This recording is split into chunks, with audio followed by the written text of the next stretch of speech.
Okay, sounds great. Perfect. Okay, so we should be recording then. So we are going to talk about the feedback from the other team in class about our prototype. Yeah, So so one of the major things that I think they brought up was some of our own concerns, and that was just the accessibility to the elderly population and also just people that have issues with technology. And so we kind of talked through some of our ideas to combat that, not just a QR code, but also like a link sent to an email or a text message through a phone.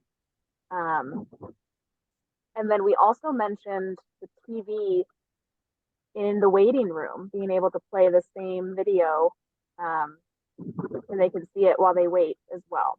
Mhm. Yeah, I think that's a really good option to have, just so they can also get a refresher, even if they do see it at home or on their device. But in the waiting room will be a really nice refresher right before they go in for the procedure.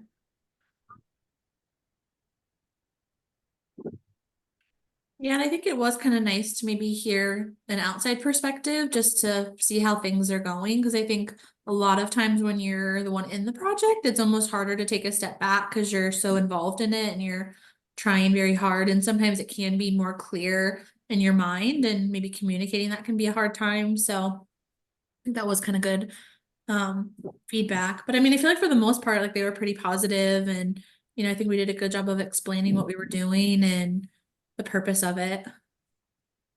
And I agree. I feel like because we're doing it, we're like, oh yeah, they'll understand. They got it. We understand. They'll understand. So it's good to hear from outsiders because, they could have other questions. Time limit, we got to do that.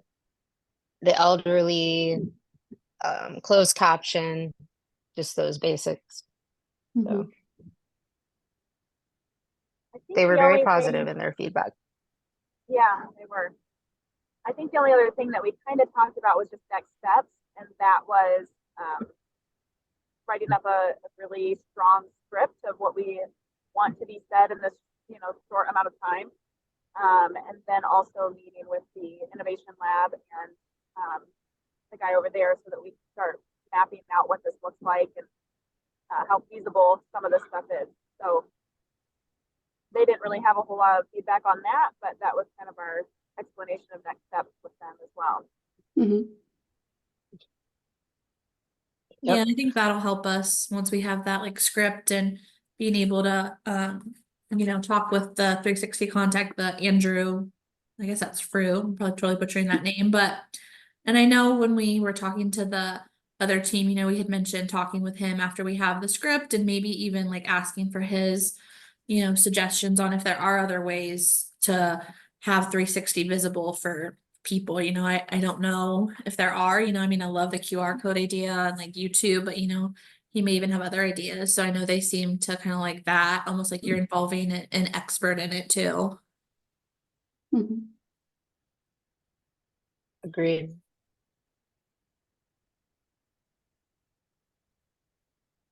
Do we need to touch base on anything else with the technology portion of it? Do you guys think that we have covered kind of all those bases with also adding in maybe the TV option? With maybe it's not 360 on the TV, maybe that is just an instructional video. And like, I don't know if there could be two different types of the video. I don't know if that's a real thing where you can have 360, but you can also have, I don't know what the other version would be, normal. Yeah. Like the 2D? normal version. 3D? 2D? 2D. Yeah. 2D.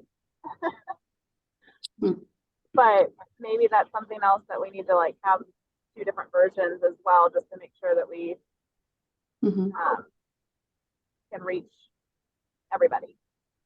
Yeah. Yeah, and I can write that down to ask Andrew, because I don't know, like I've never really thought about like having a 360 video on like a TV screen. I don't know if there's like a way to project it or what those like technology requirements would Yeah, be. yeah. Yeah, because you won't You don't really be really able to like, know look about it. around. It's just gonna be like one view. Yeah. Yeah, and I guess we And can make sure staff knows too, Y- like if they're putting it up there, they have to know how to get it up there and everything. And I Yep. want to ask him if he knows if 360 makes people nauseous, possibly. Do you see what I'm saying? Like VR gives Yeah, people headaches. there any You side know, effects? he may know how 360 affects people. If it does, maybe it doesn't. I don't know, but it's I'm possible. sure it probably does So, to a certain extent, mhm. at least people Yeah, like the ones that are like highly sensitive to it. But yeah. Yeah, we can definitely ask him his personal experience. Like everything that I've Hmm. researched on 360, I have not seen a lot of side effects. The Hmm. only thing like sometimes they mentioned was like an eye like strain kind of a thing if you're watching it for too long. But most of the side Hmm. effects that I like read were related to more VR, like the motion sickness, nausea, Yeah, thing. I yeah, mean, you do never yeah, know, like once you're in practice, I mean, people might, yeah, have issues with it. yeah. All right, awesome. Okay. Is there anything else you Okay. guys think we need to talk about for the feedback or just in general? No, I think we are pretty sound and can move on to these next few steps now. We really have a good idea what we're doing. Hmm. Okay. Well, Agreed. sounds great. Well, we'll just keep on working and make a great prototype. Good job, ladies. Yes.